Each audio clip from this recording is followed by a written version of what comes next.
اللہ قادر مطلق ہے. شاید یہ مثال اس سے پہلے بھی دے چکا ہوں. یہ جتنے ملحد اور دہریے تھے، خاص طور سے علی گڑھ کے کمیونسٹوں اور سوشلسٹوں میں یہ جملہ بہت مشہور تھا ایک زمانے میں. ایک دوسرے کو کسی دیندار مومن جوان بچے کو دیکھتے تھے تو اس کو ستانے کے لیے پوچھتے تھے، یہ بتاؤ تمہارا اللہ اتنا بڑا پتھر بنا سکتا ہے جسے خود نہ اٹھا سکے؟ اب ظاہر جواب کیا دے گا یہ؟ اگر کہے ہاں تو اللہ مجبور، کہے نہ تو اللہ مجبور.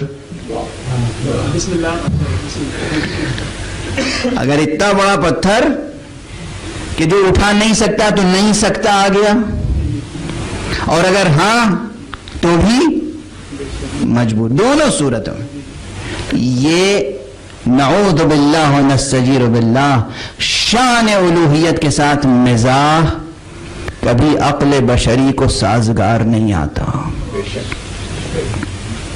خدا کے علم اور خدا کی قدرت کو سمجھنے کے لیے اور بہت سے ابواب موجود ہیں. اس طرح کے سوالات معصوم سے بھی کیے گئے ہیں. بالکل اس سے ملتا جلتا سوال.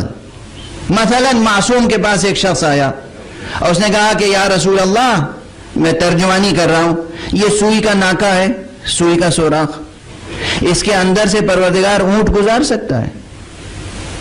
یا مثلا یہ کائنات، یہ دنیا، یہ گلوب.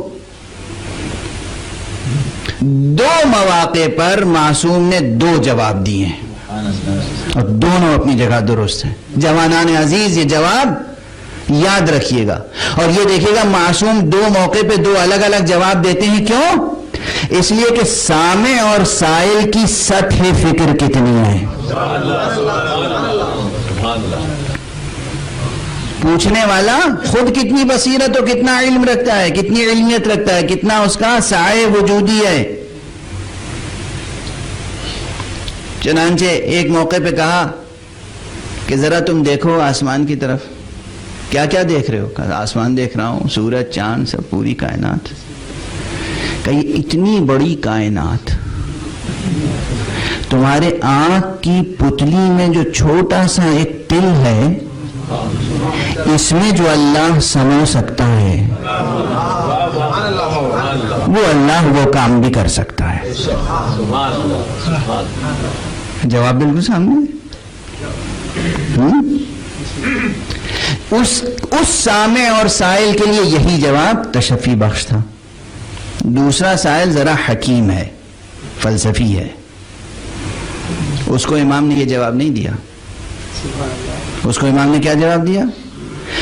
امام نے فرمایا کہ پروردگار بے شک قادر مطلق ہے، مگر یہ کام وہ ہے جو ہونے والا نہیں ہے. توجہ، خدا کی قدرت میں کمی نہیں ہے، اس ماہیت میں نقص ہے کہ یہ وجود میں نہیں آ سکتی.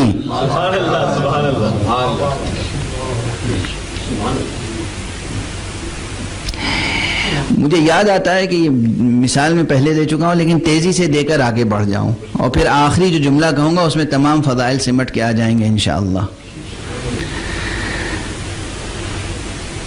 یہ جو بات کہی کہ اس کی قدرت میں کوئی شک نہیں ہے مگر یہ چیز ہونے والی نہیں ہے، اس کی مثال میں نے پہلے بھی دی تھی. یہ ہمارے جعفری صاحب بہت اچھے سائنٹسٹ ہیں اور استاد ہیں اپنی فیلڈ میں. یہ اگر اپنی فیلڈ میں یہ دعویٰ کریں کلاس میں کہ کوئی بھی بچہ لے آؤ میں اسے پڑھا لکھا کے سائنٹسٹ بنا دوں گا، کوئی بھی لے آؤ. اچھا ظاہر سی بات ہے آپ اپنا بیٹا لے جائیے، بھتیجا لے آئیے، پوتا لے آئیے، نواسا لے، کوئی انسان کا بچہ لائیے، یہ پڑھا دیں گے. اب اگر کسی صاحب کو شوخی سوجھے اور معلوم ہوا کہ وہ ایک گدھے کا بچہ لٹرلی لے آئے. دیکھیے ان مثالوں سے آپ کبیدہ خاطر نہ ہوں، اس لیے قرآن مجید میں اللہ نے کہا کہ ہم چھوٹی سے چھوٹی مثال بھی دے سکتے ہیں، بڑی سے بڑی مثال بھی دے سکتے ہیں. ان اللہ لا یستحیی ان یضرب مثلا ما بعوضۃ فما فوقها، ایک مچھر سے لے کر اس سے بڑی مثال بھی اللہ دے سکتا ہے. اور گدھوں کا تو خاص طور پر قرآن میں ذکر ہے، سورہ جمعہ میں بھی ذکر ہے، کئی جگہ پہ ذکر ہے. ایسے گدھوں کا بھی ذکر ہے، ذکر بھی کس جگہ پر ہے. مثال اللہ نے دی ہے کہ ان کی مثال ایسے ہے جیسے گدھوں پہ کتابیں لاد دی گئی ہوں. یہ قرآنی مثال ہے. تو آپ جناب والا فرض کیجئے، یہ تو بہرحال اپنا، میں تو انہیں بہت بڑا اسکالر سمجھتا ہوں، لیکن یہ کہ فرض کیجئے کہ جو مشہور بات ہے کہ آئنسٹائن بیٹھا ہو فزکس پڑھانے کے لیے، اور ظاہر ہے کہ اسے تجربہ ہے، وہ کریٹیو ذہن ہے، اور وہ چائلڈ سائیکولوجی اور ہر چیز کو پڑھے ہوئے اور سمجھے ہوئے، اور کسی کو بھی آپ اس کے ثبوت کیجئے، وہ کہتا ہے میں پڑھا کے اسے فزکس بنا دوں گا، فزکس کا ماہر بنا دوں گا. اچھا، آپ لے آئے گدھے کا بچہ. اب اگر وہ اسے نہیں بنا سکتا ایک سائنسداں، تو قصور کس کا ہے؟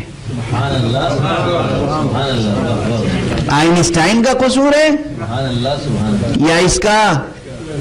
آئنسٹائن کے علم میں، فضل میں اور اس کے پڑھانے کی صلاحیت میں کمی نہیں ہے، مگر یہ سائنٹسٹ بن نہیں سکتا. اسی طرح اللہ کی قدرت میں کمی نہیں ہے، مگر ایسا پتھر بن نہیں سکتا کہ جو اللہ اٹھا نہ سکے. بن نہیں سکتا، ماہیت میں نقص ہے، ممکن نہیں ہے. بس گفتگو کو یہاں سمیٹ رہا ہوں. اس طرح کے دو مسائل میں نے آپ کے سامنے پیش کر دیے، ساتھ ساتھ کہ اللہ کی صفات میں سے جو بات سمجھ میں نہیں آئی وہ ایک علم ہے اور ایک قدرت. جو بات لفظوں سے، فلسفیوں سے، منطقیوں سے، دنیا کے تمام حکیموں سے، عرفا سے سمجھ میں نہیں آ سکتی تھی اور سمجھائی نہیں جا سکتی تھی، اسے پروردگار عالم نے سمجھانے کے لیے اپنے کچھ ایسے مظاہر خلق کر دیے کہ ایک علی مرتضیٰ نے اللہ کا علم بھی سمجھا دیا، اللہ کی قدرت بھی سمجھا دی.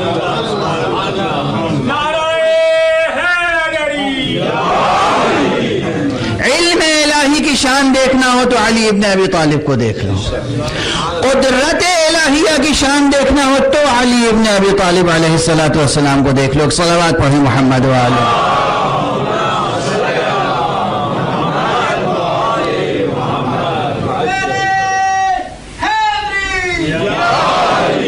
بس دو تین فقرے عرض کر دوں. اب قدرت بھی آپ حضرات تو کیا بنائیں. میں نے پہلے دن کہا تھا کہ علی کو رستم داستان نہ بنائیے. رستم تو علی کے قدموں کی گرد سے بھی کمتر ہے. رستم کیا ہے؟ رستم اور سہراب اور دنیا کے جہان پہلوان کیا ہیں، اور سب داستانی کردار ہے، کوئی حقیقی کردار بھی نہیں.